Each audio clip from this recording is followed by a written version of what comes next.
ក្តីសម័យជាមួយមនុស្សដែលខ្លួនឯងស្រឡាញ់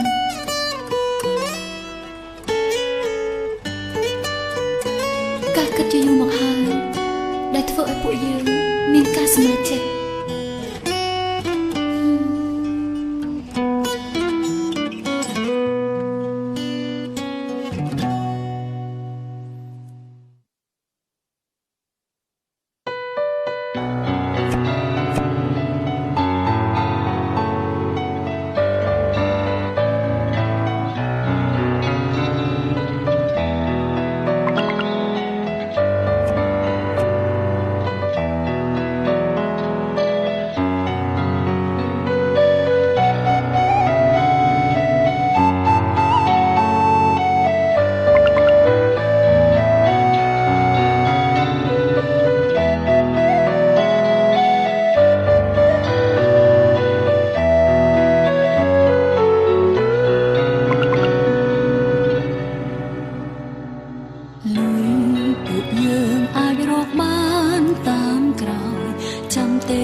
បងជាមនុស្សស្រីបងនឹងយល់រឿងគ្រប់យ៉ាងតែវាមិនអាចទៅរួចទេ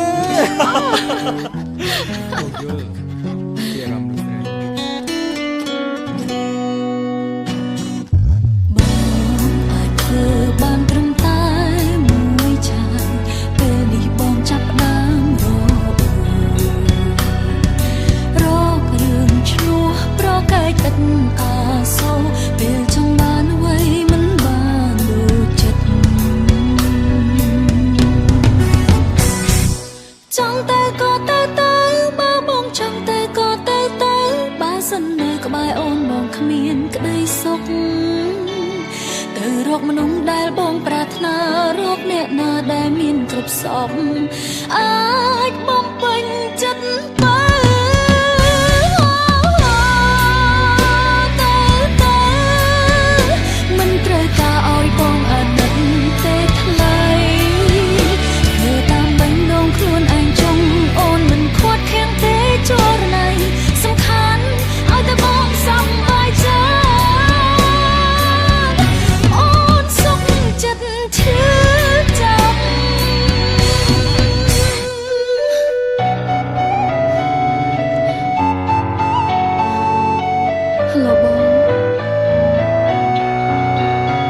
ជួបគ្នាបានអត់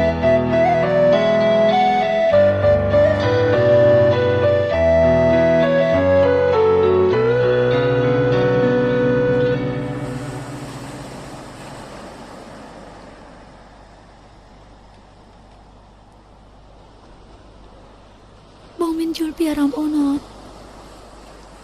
អូនបងហត់ បើហត់ពួកយើងសម្រាប់ទៅ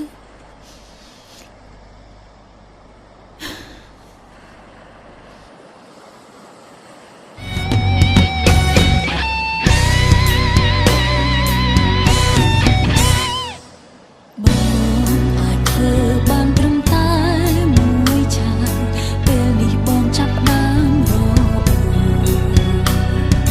រករឿងឈ្លោះប្រកែកឥតអាសូរពេលចង់បានអ្វីមិនបានដូចចិត្តចង់ទៅក៏ទៅបើបងចង់ទៅក៏ទៅបើសិននៅក្បែរអូនបងគ្មានក្តីសុខទៅរកមនុស្សដែលបងប្រាថ្នារកអ្នកណាដែលមានគ្រប់សពអាចបំ